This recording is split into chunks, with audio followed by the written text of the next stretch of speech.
Hi everyone, welcome back. We will be reading the Unteachables, of course, with permission from Scholastic. This is chapter 14, Dr. Thaddeus. Hijacked horns scuttle spirit celebration. The Greenwich Telegraph local news by Martin Landsman, staff reporter. Greenwich Middle School's annual Spirit Week was a disappointment this year after a prank gone awry dropped a shipment of the traditional vuvuzelas into the river. Although more than half the noisemakers were eventually recovered, there was little enthusiasm at the school for blowing them. "I'm not putting my mouth on those things," one student commented. "You know, fish go to the bathroom in that water."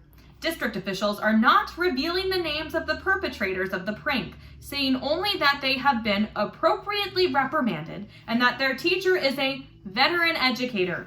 But the Telegraph has learned that the teacher in question is Mr. Zachary Kermit, who is still remembered for his involvement in the 1992 cheating scandal that remains a serious black eye for the Greenwich schools. Christina Vargas finishes reading the article and slides it back across my desk. "Surely you're not still angry at Zachary Kermit for what happened 27 years ago." "Why shouldn't I be?" I ask irritably. "The whole town remembers the scandal. The fact that it came up in this story proves it." The principal shrugs. "You know just as well as I do that the real culprit was Jake Terranova. He's the one who got his hands on a stolen exam and went into business selling it to his classmates. He may have been only 12 at the time, but he was the same wheeler dealer that he is today with his car business. All Zachary was guilty of was being fooled like everybody else. Like me, for once, and you." I grimace. Superintendent is a powerful job, but a lonely one as well. When big decisions have to be made, there's no higher authority to appeal to. You are the law. Christina's right that in 1992, Zachary Kermit knew nothing about what the Terranova kid was up to. But when you're the big boss, you don't have the luxury of considering things like that. All that matters is optics. How does it look? In 1992, it looked very bad. And if the mere mention of Zachary Kermit's name reopens that old wound in a newspaper article written by a reporter who probably wasn't even born in 1992, then the optics haven't gotten any better. An elephant never forgets. The people of Greenwich have memories that are longer still. The district wasn't exactly supported when the cheating scandal was going on, the principal adds. You can't fault Zachary for feeling abandoned. No wonder he got so burned out. "And what about this latest incident?" I probe. "That wasn't Zachary's fault either," she offers. "We gave him the Unteachables. What did you expect?"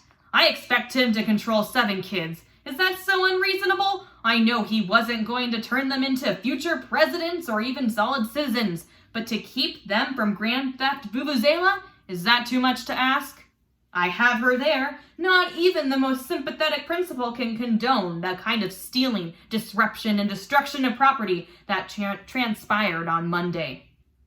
"And look what happened when he tried to stop them," I go on, pressing my advantage. "They all ended up in the river. I just got off the phone with our insurance company. They had a few choice words to say about that, let me assure you." She sighs wanly. "I like Zachary. We started out teaching together. He was brilliant and dedicated. What happened in 1992 destroyed his confidence. We should have stepped up to make sure he didn't blame himself. Instead, all we cared about was making sure we were covered when the newspapers got hold of the story. It ruined Zachary's career." Another difference between principals and superintendents. Principals can be nice. "He ruined his own career. He might have been a good teacher once, but he isn't anymore. I agree. We gave him the most difficult kids in the district, and he made them worse." "He'll be out of our hair soon enough," she offers. "We both know he's planning to take early retirement." I wince. In the education business, you don't reach the level of superintendent without knowing how to do a little homework. The health and longevity in the Kermit family are appalling. Zachary Sr. celebrated his 80th birthday by going skydiving. The grandfather just turned 106. If the youngest Mr. Kermit has the same genes, he'll be collecting a pension from the school district for more than 50 years. The taxpayers of Greenwich shouldn't be on the hook for a bad teacher, I tell her. If he's fired for cause, he'll get no pension at all. She doesn't like that. You have no cause, not for a few lost noisemakers and something that happened 27 years ago. Not yet, I concede, but I'll find a cause. Zachary Kermit is untrustworthy and incompetent. I know he's your friend, but as his boss, can you really defend him? She doesn't answer. A principal knows when there's dead wood on the staff that needs to be cleared away. I don't gloat. That would be unbecoming of a superintendent. But privately, I enjoy watching her squirm as she struggles to come up with an answer to that.